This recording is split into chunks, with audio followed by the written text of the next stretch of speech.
Hi friends, സാപ്പിന മലയാളത്തിന്റെ ഏറ്റവും പുതിയൊരു വീഡിയോയിലേക്ക് എല്ലാവർക്കും സ്വാഗതം. ഇന്ന് ഇവിടെ വന്നിരിക്കുന്നത് കഴിഞ്ഞ ദിവസം OTT റിലീസ് ചെയ്ത 2 തമിഴ് സിനിമകളുടെ വിശേഷങ്ങളുമായിട്ടാണ്. ഏതൊക്കെ സിനിമകളാണ് നോക്കാം നമുക്ക്. അതിൽ ഒന്നാമത്തെ സിനിമ എന്നുള്ളത് യമ കാതകി എന്നാണ് സിനിമയുടെ പേര് വരുന്നത്. ഒരു സൂപ്പർ നാച്ചുറൽ ത്രില്ലർ ഡ്രാമ വിഭാഗത്തിൽപ്പെടുന്ന ഒരു സിനിമയാണ്. ഒരു ലോ ബഡ്ജറ്റ് മൂവിയാണ് കേട്ടോ. ലോ ബഡ്ജറ്റ് മൂവിയാണ്. കാരണം എന്താ വെച്ചാൽ ക്യാമറ വർക്കും കാര്യങ്ങളൊക്കെ കണ്ടറിയാം, കളർ ഗ്രേഡും കാര്യങ്ങളൊക്കെ കണ്ടറിയാം. വളരെ പണം ബഡ്ജറ്റ് വളരെ ചുരുക്കി എടുത്ത ഒരു സിനിമയാണ്. മാർച്ച് മാസത്തിലായിരുന്നു ഈ സിനിമ തിയേറ്റർ റിലീസ് ചെയ്യുന്നത്. ഈ വർഷം 2025 മാർച്ച് മാസത്തിലാണ് ഈ സിനിമ തിയേറ്റർ റിലീസ് ചെയ്തിട്ടുള്ളത്. ഡയറക്ട് ചെയ്തിട്ടുള്ളത് പെപ്പിൻ ജോർജ് ജയശീലനാണ് ഈ സിനിമ ഡയറക്ട് ചെയ്തിട്ടുള്ളത്. ഈ സിനിമയിൽ പ്രധാന വേഷം കൈകാര്യം ചെയ്ത രൂപ കൊടുവായൂരും നരേന്ദ്ര പ്രസാദും ആണ്. ഒക്കെ പിന്നെ നമുക്ക് പരിചയമില്ലാത്ത കുറെ മുഖങ്ങളാണ് ഈ സിനിമയിൽ പിന്നുള്ളത്. ഒരു ഏകദേശം 1 മണിക്കൂർ 52 മിനിറ്റാണ് സിനിമയുടെ ടോട്ടൽ ഡ്യൂറേഷൻ എന്ന് പറയുന്നത്. അപ്പോൾ സിനിമയുടെ ഒരു വൺ ലൈൻ പ്ലോട്ട് എന്താണെന്ന് നോക്കിയാൽ, നമ്മുടെ കഥാനായിക പിന്നെ ഒരു പ്രത്യേക സാഹചര്യത്തിൽ ആത്മഹത്യ ചെയ്യാണ്. ഫസ്റ്റ് വേറെ കുറെ കാര്യങ്ങളൊക്കെ കാണിക്കുന്നുണ്ട്, പക്ഷെ അതല്ല മെയിൻ പ്ലോട്ടിലേക്കുള്ള ഒരു സംഭവമാണ് ഫസ്റ്റ് കാണിക്കുന്ന കുറേ സംഭവങ്ങൾ എന്നുള്ളത്.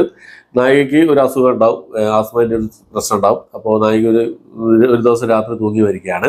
അതിനുശേഷം ഈ ഒരു ബോഡി, ഈ നായികയുടെ ഒരു ബോഡി അന്ത്യകർമ്മങ്ങളും കാര്യങ്ങളൊക്കെ ചെയ്യാൻ വേണ്ടി വീണ്ടും പുറത്തേക്ക് കൊണ്ടുവരാൻ ശ്രമിക്കുന്ന സമയത്ത് ആർക്കും പുറത്തേക്ക് കൊണ്ടുവരാൻ സാധിക്കില്ല. എത്ര കളി കളിച്ച് സാധിക്കില്ല. ഈ ശരീരം അനങ്ങാനും പിന്നെ മരിച്ചു കഴിഞ്ഞാണല്ലോ അനങ്ങാനും എഴുന്നേറ്റിരിക്കാനും നിൽക്കാനും ഒക്കെ അങ്ങനെയുള്ള കുറെ കാര്യങ്ങളൊക്കെ സംഭവിക്കും. അങ്ങനെ കുറെ കാര്യങ്ങൾ സംഭവിക്കും. അവിടെ കുറെ സൂപ്പർ നാച്ചുറൽ സംഭവങ്ങളൊക്കെ സംഭവിക്കും. അതിന് പിന്നിൽ എന്താണ് സംഭവം, എന്താണ് പിന്നീട് നടക്കുന്നത് എന്നുള്ള കാര്യങ്ങളൊക്കെ കാണിച്ചു പോകുന്നൊരു സിനിമയാണ്.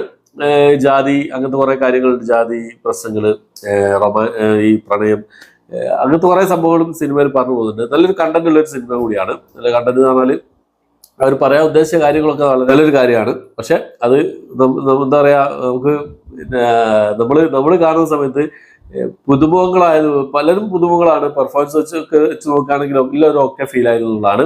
എന്നാലും ജസ്റ്റ് വാച്ചബിൾ ആയിട്ടാണ് ഈ ഒരു സിനിമ എനിക്ക് തോന്നിയിട്ടുള്ളത്. യമ കാതകി എന്നാണ് സിനിമയുടെ പേര് വരുന്നത്.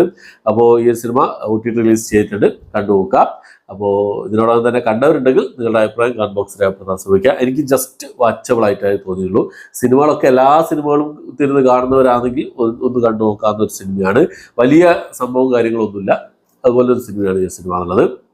അപ്പോൾ അടുത്തൊരു സിനിമ, രണ്ടാമത്തെ സിനിമയാണെന്ന് നോക്കിക്കഴിഞ്ഞാൽ ജെന്റിൽ വുമൺ. ലിജോ മോൾ ജോസ് പ്രധാന വേഷം കൈകാര്യം ചെയ്ത സിനിമയാണ്. ഒരു ക്രൈം ഡ്രാമ വിഭാഗത്തിൽപ്പെടുന്ന ഒരു സിനിമയാണ് ഈ സിനിമ എന്നുള്ളത്. ലിജോ മോൾ ജോസിനെ കൂടാതെ ലോസ്ലിയ മരിയനേഷനും ഹരികൃഷ്ണനും എന്നൊക്കെയാണ് ഈ സിനിമയിൽ പ്രധാന വേഷം കൈകാര്യം ചെയ്തിട്ടുള്ളത്. അപ്പോൾ ഈ സിനിമ സംവിധാനം ചെയ്തിട്ടുള്ളത് ജോഷ്യ സേതുരാമനാണ് സംവിധാനം ചെയ്തിട്ടുള്ളത്. അദ്ദേഹത്തിന്റെ ആദ്യത്തെ സംവിധാന സംരംഭമാണ്. അദ്ദേഹം തന്നെയാണ് എഴുതിയിട്ടുള്ളത്. അപ്പം പിന്നെ ഈ സിനിമയുടെ വൺ ലൈൻ സ്റ്റോറി എന്താണെന്ന് നോക്കിയാൽ, ലിജോ മോൾ ജോസ് അവതരിപ്പിക്കുന്ന കഥാപാത്രം ഒരു നാട്ടുപുറത്തുകാരിയായിരിക്കും. പിന്നെ ടൗണിലേക്ക് കല്യാണം കഴിച്ചവരാണ്. അവരുടെ ഒരു ഫ്ലാറ്റിൽ ഭർത്താവ് ഒരു ഫ്ലാറ്റിൽ താമസിക്കായിരിക്കും.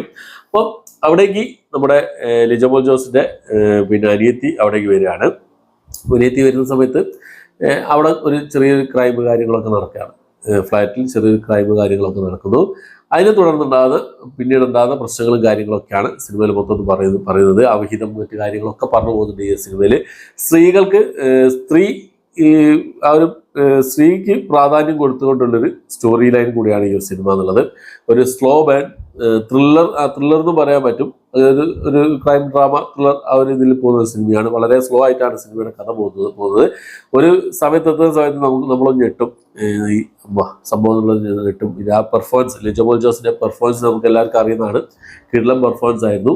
സിനിമയുടെ ഡ്യൂറേഷൻ എന്ന് പറയുന്നത് ഏകദേശം 1 മണിക്കൂർ 53-52 മിനിറ്റ് സിനിമയുടെ ഡ്യൂറേഷൻ വരുന്നുള്ളൂ. അതിന് വലിയൊരു പ്ലസ് പോയിന്റ് ആയിരുന്നു.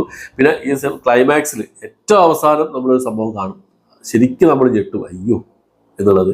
ആ രീതിയിലുള്ളൊരു സംഭവമായിരുന്നു ആ ഒരു സംഭവം എന്നുള്ളത്. നിങ്ങൾ കണ്ടു നോക്കാം.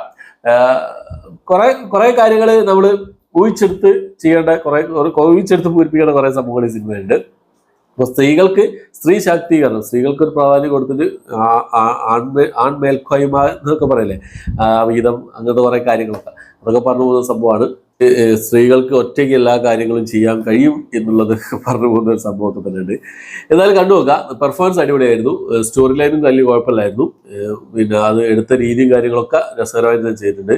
വാച്ചബിളാണ്. എനിക്ക് വാച്ചബിളായിട്ടാണ് തോന്നി. നിങ്ങൾ കണ്ടിട്ടുണ്ടെങ്കിൽ നിങ്ങളുടെ അഭിപ്രായം കമന്റ് ബോക്സിൽ രേഖപ്പെടുത്താൻ ശ്രമിക്കുക. ജെന്റിൽ വുമൺ എന്നാണ് സിനിമയുടെ പേര് വരുന്നത്. സിനിമയും പിന്നെ ഡീറ്റെയിൽ അവൈലബിൾ ആണ്. ഓക്കെ, അപ്പോൾ ഈ 2 സിനിമകൾ യമഗാതകി, ജെന്റിൽ വുമൺ, ഈ 2 സിനിമകളുടെ അഭിപ്രായങ്ങളാണ് ഇന്നത്തെ വീഡിയോ നമ്മൾ പരിശോധിച്ചിട്ടുള്ളത്. ഒരുപാട് സിനിമകൾ ഇങ്ങനെ അടുപ്പിച്ച് വരുന്നുണ്ട്. ഒറ്റയടിക്ക് എന്താ പറയുക, എല്ലാ സിനിമകളും കണ്ട് റിവ്യൂ ചെയ്യാൻ പറ്റില്ല. അതുകൊണ്ടാണ് ഞാൻ 2 സിനിമകളും 3 സിനിമകളും ഒക്കെ കണ്ടതിന് ശേഷം ഒരൊറ്റ വീഡിയോയിൽ ഇത്രയും സിനിമകളുടെ കണ്ടന്റ് ഉൾപ്പെടുത്തുന്നത്. എന്താണെന്ന് വെച്ചാൽ ഒരു ദിവസം 3 വീഡിയോ എനിക്ക് ചെയ്യാൻ പറ്റുള്ളൂ, കൂടുതൽ വീഡിയോ ചെയ്യാൻ പറ്റില്ല യൂട്യൂബിൽ. അപ്പോൾ 6, 7, 8, 10 സിനിമകളൊക്കെ ഒരു ദിവസം റിലീസ് ചെയ്തിട്ടുണ്ട്. അപ്പോൾ എല്ലാ സിനിമകളും കാണാൻ പറ്റില്ല. 2 സിനിമകൾ കണ്ടിട്ട് ആ 2 സിനിമകളുടെ വിശേഷങ്ങൾ ഒരു വീഡിയോയിൽ ഉൾക്കൊള്ളിച്ചുകൊണ്ട് ചെയ്യാനാണ് വിചാരിക്കുന്നത്. ഇനിയുള്ള അധികം വീഡിയോയിലും പിന്നെ സിംഗിൾ ആയിട്ടുള്ള സിനിമകളും ഉണ്ടാവും, നമുക്ക് നോക്കാം. ഓക്കെ, അപ്പോൾ ഇത്രയാണ് ഇന്നത്തെ വീഡിയോ. ഇഷ്ടപ്പെട്ടെങ്കിൽ ലൈക്ക് ചെയ്യാൻ, ഷെയർ ചെയ്യാൻ, സബ്സ്ക്രൈബ് ചെയ്യാൻ മറക്കാതിരിക്കുക. പുതിയൊരു വീഡിയോ ആയിട്ട് വരുന്നവരേക്കും ബൈ.